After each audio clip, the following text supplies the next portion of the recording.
É um prazer estar aqui com vocês de novo. Ó, hoje nós vamos trabalhar um tema importantíssimo, que são as ligações químicas. Então, olha só, nas últimas aulas, nós falamos sobre a tabela periódica. Falamos sobre as propriedades de cada átomo e de cada grupo de átomos da tabela, certo? Então, hoje nós vamos falar das ligações entre esses átomos. Então, primeira coisa, por que os átomos se ligam? Os átomos se ligam buscando a estabilidade. Nós sabemos que um átomo se torna estável quando ele consegue ter 8 elétrons na sua camada de valência, na sua última camada. Fora os gases nobres, que têm a sua última camada completa, todos os outros elementos da tabela têm que correr atrás dessa estabilidade, que eles não têm. Então, como que eles conseguem se tornar estáveis? Se ligando uns aos outros, uns ajudando os outros. Então, existem formas diferentes de ligações químicas. A primeira ligação que nós vamos falar chama-se ligação iônica. Então, o que nós podemos falar da ligação iônica? O próprio nome já diz. Na ligação iônica, ocorre a formação de íons. Nós sabemos que íons são formados quando ocorre perda e ganho de elétrons. Então, quer dizer que na ligação iônica, eu vou ter 2 átomos. Um perdendo elétrons, um ganhando elétrons.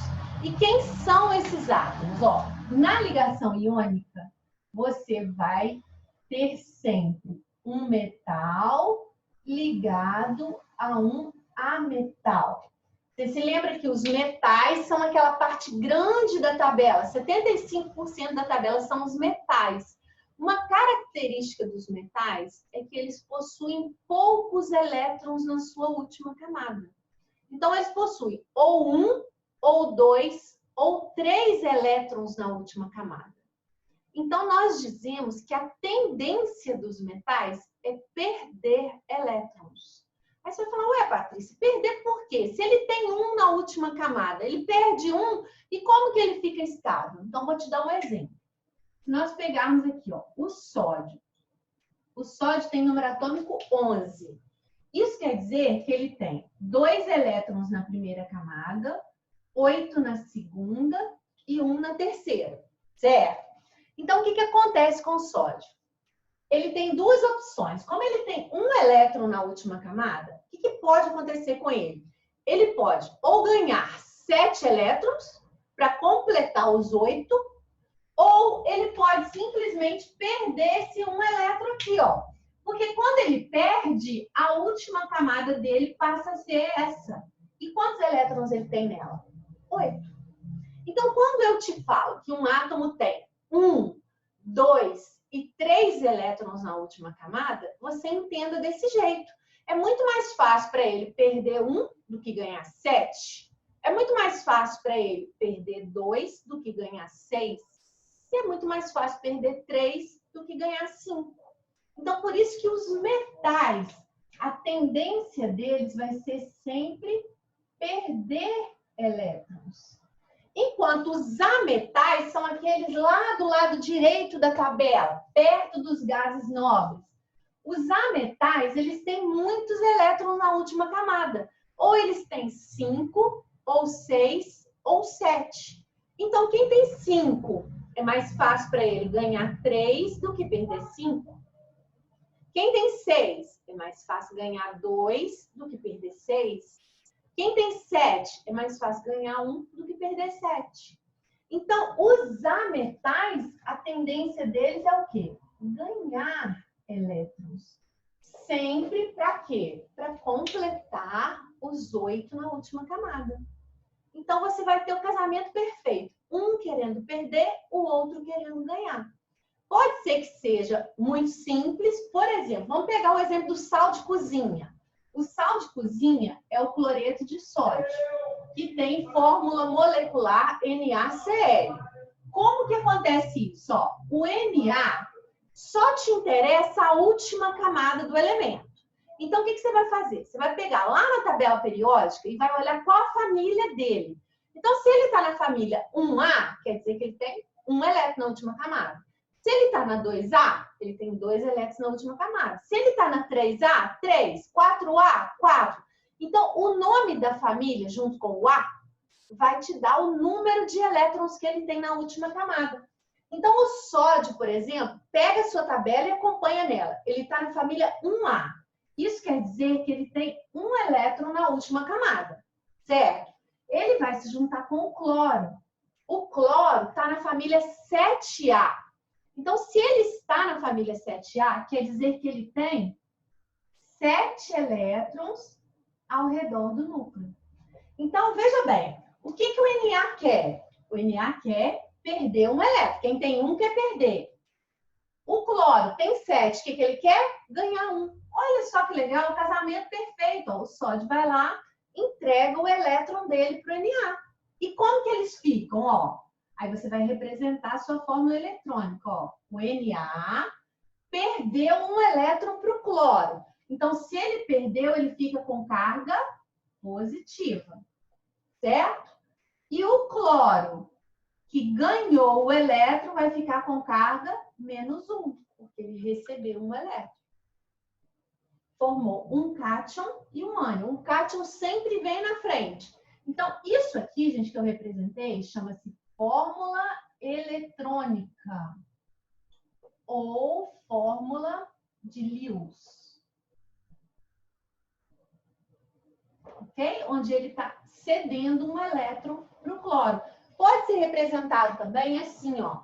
Sem essa setinha aqui, você simplesmente coloca os elétrons do cloro todos aqui, coloca um elétron diferente para falar que foi o Na que mandou.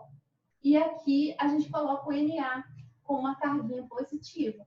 Também pode ser representado desse jeito. Tá bem? Agora, pode ser que não seja tão simples assim. Vamos pensar num outro caso. Olha, vamos juntar o Ca e o Br.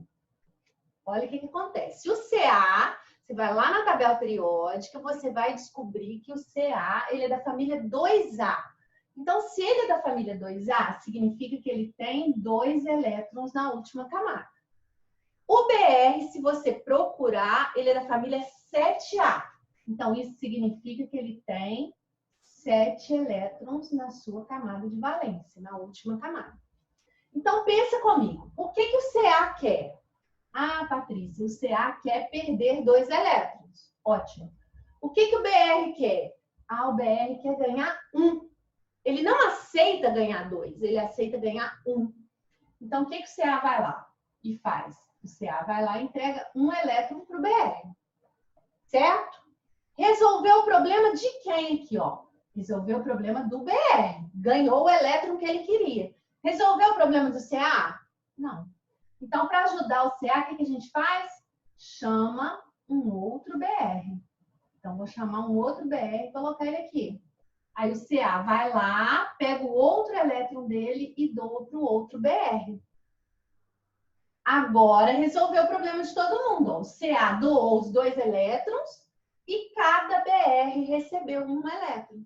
Como que a gente representa isso? Ó, primeiro que perdeu o elétron, que foi o Ca. Ó. O Ca, o que aconteceu com ele? Perdeu 2. Então, qual que é a carga dele? 2 mais. E o Br, o que aconteceu com ele? Ah, o Br ganhou 1, Patrícia. Então, a carga dele é -1. Mas quantos Brs que eu tenho? 2. Então, os 2 vêm aqui. Ok? A quantidade vem aqui. A carga vem em cima. Isso aqui é a fórmula eletrônica ou de Lewis. E se eu virar para você e te perguntar qual que é a fórmula molecular desse composto? A substância vai ser essa mesma fórmula aqui, só que sem os colchetes e sem as cargas. Então, como é que fica? CaBr2. Essa aqui é a que a gente chama fórmula molecular. Então, até aqui a gente está falando de ligação iônica, de um perder e o outro ganhar. Só que você é um quebra-cabeça, gente. Você tem que dar um jeito de todos eles ficarem estabilizados. Vamos para mais um exemplo. Ó, um pouco diferente. Vamos dificultando, ó. Se eu pegar, por exemplo, o alumínio e o iodo. O alumínio, você vai lá na tabela, você vai achar que ele está na família 3A. São 3 elétrons na última camada. O iodo está na 7A, então o iodo tem 7 elétrons na última camada. O que o alumínio quer? O alumínio quer perder 3 elétrons. Ótimo. O que o iodo quer? O iodo quer ganhar 1 elétron. Então, o alumínio vai lá e consegue dar 1 elétron para o iodo apenas. Resolveu o problema de quem? Do iodo. Resolveu do alumínio? Não. Então, eu vou lá e chamo outro iodo para ajudar. Eu posso chamar, eu posso acrescentar, eu falo chamar, mas é acrescentar. Tantos alumínios e tantos iodos forem necessários até que todo mundo fique estável, tá? Então, ó, aí o alumínio vai lá e doa outro elétron para esse outro iodo. Resolveu o problema de quem agora? Do outro iodo. E do alumínio? Ainda não. Então, eu vou lá e chamo outro iodo, ó. Mais um. Aí o alumínio vai lá e entrega o outro elétron dele para o outro iodo. Agora resolveu o problema de todos. Muito cuidado na hora da fórmula eletrônica. Ó, o alumínio, o que aconteceu com ele? Perdeu 3 elétrons, então a carga dele é 3 mais. E o iodo? O que aconteceu com ele? Ah, ele ganhou 1, então a carga dele é menos. Quantos iodos que eu tenho? 3, então a quantidade vem aqui embaixo. Então vai ficar Al e 3. Essa aqui é a fórmula molecular da substância. Ah, tá fácil, tá dando para entender, não tá? Então vamos complicar um pouquinho mais. Vamos colocar uma quantidade de elementos diferentes aqui que não vão ser tão simples de você enxergar. Vamos colocar, por exemplo, o Al e o O. Olha a situação, a gente acabou de usar o Al. O Al tem 3 elétrons na última camada. O O tem 6. Então, o que o Al quer? O Al quer perder 3 elétrons. O que o O quer? O O quer ganhar 2. Então, o O só aceita receber 2. Então, o Al vai lá, como o Al está querendo perder mesmo, ele vai lá e entrega os 2 elétrons para o O. Resolveu a vida de quem essa situação?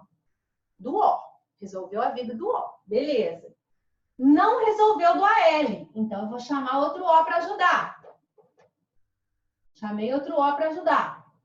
O Al vai lá e doa o elétron dele para o O. Belezinha. Resolveu a vida de quem agora? Do Al. Já doou os 3 elétrons que ele queria. Mas e esse O aqui? Ficou estável? Ele tinha 6, ganhou 1, ficou com 7. E aí? Não ficou ainda. Então, agora eu tenho que chamar outro Al para ajudar ele. Aí, esse Al vai lá e doa mais 1 elétron para ele. Então, ele tinha 7, ganhou mais 1, ficou com 8. Ótimo. Mas agora, e esse Al aqui? Então, a impressão que você tem é que você vai sempre ter que chamar mais alguém toda a vida, mas vai acabar. Ó, esse Al aqui doou 1 elétron. Ele precisa doar mais 2. Então, o que eu vou fazer? Vou chamar outro O e ele vai lá e doa os 2 elétrons que ele só precisa. Olha, fechou o ciclo, tá vendo? Parece que não vai nunca terminar, mas termina. Então, ó, vamos por partes. Primeiro, a gente coloca quem está perdendo os elétrons. Então, é o Al, que é o cátion. Al. O que aconteceu com o Al? Ah, Patrícia, ele perdeu 3 elétrons. Então, se ele perdeu 3 elétrons, ele ficou com carga mais 3. Quantos Als que eu tenho? 2. Então, vou pôr um 2 aqui. Depois eu vou colocar o O. O que aconteceu com o O? Ah, o O ganhou 2 elétrons. Então, a carga dele é 2 menos ou menos 2. E quantos Os que eu tenho? 3. Então, a quantidade vem aqui embaixo. 3. Se eu te pedir a fórmula molecular, você já sabe. Tira os colchetes e tira as cargas. Como que fica a fórmula molecular? Al2O3, que é o óxido de alumínio. Ok? Então, simples, mas eu acho que deu para entender. Se tiverem dúvidas, depois perguntem, tá? Outra coisa importante. Quando o exercício não pedir para você fazer a fórmula eletrônica ou representar quem está ganhando, quem está perdendo elétrons, ele te pedir simplesmente a fórmula molecular. Como que você pode fazer? Ó, vou te dar um exemplo. Eu quero a fórmula molecular do composto formado de potássio e oxigênio. Então, o que você vai fazer? Veja bem, o potássio está na família 1A. Então, você sabe que se ele está na família 1A, ele tem um elétron na última camada. Se ele tem um elétron na última camada, a tendência é ele perder esse elétron. Então, qual que é a carga do potássio? Mais um, ou mais. Ok? E o O? Você sabe que o O está na família 6A. Ele quer ganhar 2 elétrons. Se ele quer ganhar 2 elétrons, a carga dele vai ser menos 2 ou 2 menos. Para você saber direto a fórmula, sem fazer representação, sem fazer desenho, o que você faz? Você troca as cargas. Olha, você traz o 2 para cá e o 1 para lá. Então, como é que fica a fórmula molecular? Ó, K2O. Vamos tirar a prova, ver se é isso mesmo? Olha, o K está na família 1A, ele tem um elétron. O O está na família 6A, ele tem 6 elétrons na última camada. Então, o K quer perder 1, ele vai doar para o O. O O precisa receber 2, então eu vou chamar outro K aqui, ó, que vai doar o outro elétron para o O. Olha o que vai acontecer. O K ficou com carga mais. Quantos K que eu tenho? 2. E o O ficou com carga menos 2. Como é que fica a fórmula? K2O. Tá vendo? Nós fizemos sem desenho, sem desenhar. Se eu virar para você e te pedir, por exemplo, vamos fazer um outro exemplo aqui. Vou te pedir, qual o composto formado pelo AL e o CL? Aí você vai na tabela. O AL, família 3A. Ele tem 3 elétrons na última camada. A tendência é ele perder 3. Então, a carga dele é mais 3. O cloro está na família 7A. Ele tem 7 elétrons. A tendência é ele ganhar 1. Então, troca, ó. 1 para cá, 3 para lá. Como é que fica a fórmula molecular? Al1, Cl3. Simples assim. Simples assim. Muito fácil. Se você for tirar a prova, você vai ver, ó. O Al tem 3 elétrons, o Cl tem 7. Então, o Al vai doar 1 para ele. Eu vou chamar outro Cl, o Al vai lá e doa o outro para ele, porque o Cl só aceita receber 1, ó. Vou ter que chamar outro Cl, ele vai lá e doa para ele. Como é que fica? Ó, Al com carga mais 3. Cl com carga menos 1, mas são 3. Então, como é que fica a fórmula? Olha, AlCl3. Tá bem? Então, quando o exercício não te pedir a representação, não te pedir fórmula eletrônica, você vai simplesmente trocar as cargas. Lembra sempre, gente, para não confundir. Primeira coisa, você tem que identificar que é uma ligação iônica. para ser ligação iônica, um tem que ser metal, o outro tem que ser ametal. É a primeira coisa que você tem que ver. Ah, um é metal, o outro é ametal? Quais são as tendências? Então, esse aqui perde 3, esse aqui ganha 1. Troca as cargas que você vai descobrir a fórmula molecular do composto. Tá bem? Então, por hoje, nós vamos parar por aqui. Depois nós vamos falar das propriedades dessa ligação iônica. Porque como há formação de um cátion e de um ânion no final, que é um positivo e um negativo, as forças de atração mais fortes que existem são o positivo e o negativo. Então, essa ligação iônica ela é muito difícil de romper. Por isso que a maioria dos compostos iônicos, eles apresentam altos pontos de fusão e de ebulição. Porque para romper essa ligação, você vai precisar de uma temperatura muito alta. Então, depois a gente vai falar de mais algumas propriedades. Depois que vocês fizerem atividades sobre essa parte do conteúdo, nós nos encontraremos novamente para possíveis dúvidas. Tá bem? Um beijo grande. Fiquem com Deus.